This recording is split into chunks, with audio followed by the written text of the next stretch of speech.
Current update में आज की खबर है जगन्नाथ रथ यात्रा। सबसे पहले देख लेते हैं पूरे एपिसोड में किन किन मुद्दों पर बात करेंगे। जानेंगे चर्चा में क्यों, जगन्नाथ रथ यात्रा के बारे में, रथ की विशेषताएं, जगन्नाथपुरी मंदिर के बारे में और अंत में देखेंगे एक अभ्यास प्रश्न को।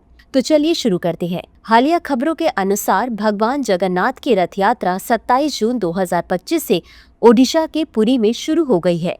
बता दें कि यह यात्रा 9 दिन तक चलती है। अब जान लेते हैं जगन्नाथ रथ यात्रा के बारे में।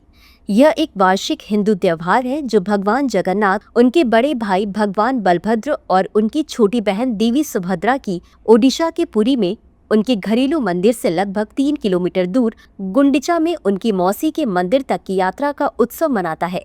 इस त्योहार के पीछे किंवदंती है कि एक बार देवी सुभद्रा ने गुंडिचा में अपनी मौसी के घर जाने की इच्छा व्यक्त की।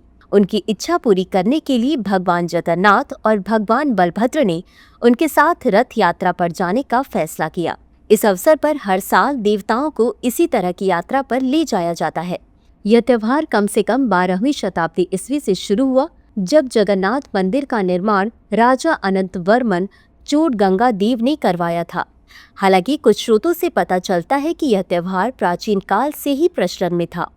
इस त्योहार को रथों के त्योहार के रूप में भी जाना जाता है, क्योंकि देवताओं को 3 विशाल लकड़ी के रथों पर ले जाया जाता है, जिन्हें भक्त रस्सियों से खींचते हैं।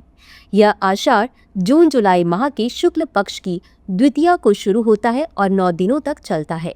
रथ की विशेषताएं: रूपकार सेवक कुशल कारीगर होते हैं जो रथों पर पक्षियों, पशुओं, फूलों और संरक्षक देवताओं की जटिल आकृतियां उकेरने के लिए जिम्मेदार होते हैं। अब जान लेते हैं जगन्नाथपुरी मंदिर के बारे में।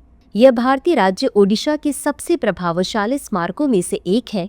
यह मंदिर श्वेत शिवालय के नाम से जाना जाता है और यह 4 धाम तीर्थ यात्राओं बद्रीनाथ, द्वारका, पुरी, रामेश्वरम का एक हिस्सा है। यह कलिंग वास्तुकला का एक शानदार उदाहरण है जो घुमावदार मीनारों, जटिल नक्काशी और अलंकृत मूर्तियों की विशेषता है। मंदिर परिसर चारों ओर से ऊंची दीवारों से घिरा हुआ है तथा इसके चारों दिशाओं की ओर 4 द्वार हैं। मुख्य मंदिर में 4 संरचनाएं हैं: विमान, गर्भगृह, जगमोहन सभा कक्ष, नट मंदिर, उत्सव कक्ष, भोग मंडप, अर्पण कक्ष।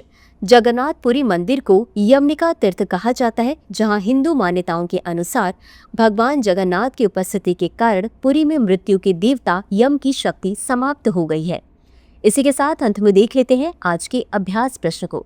जगन्नाथपुरी मंदिर के संदर्भ में निम्नलिखित कथनों पर विचार करें। 1. यह भारतीय राज्य ओडिशा के सबसे प्रभावशाली स्मारकों में से एक है। 2. यह कलिंग वास्तुकला का एक शानदार उदाहरण है।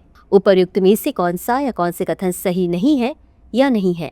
A केवल 1, B केवल 2, C 1 और 2 दोनों, D न तो 1 और न ही 2। इस प्रश्न का उत्तर कमेंट बॉक्स में जरूर दें। अभी के लिए बस इतना ही। धन्यवाद।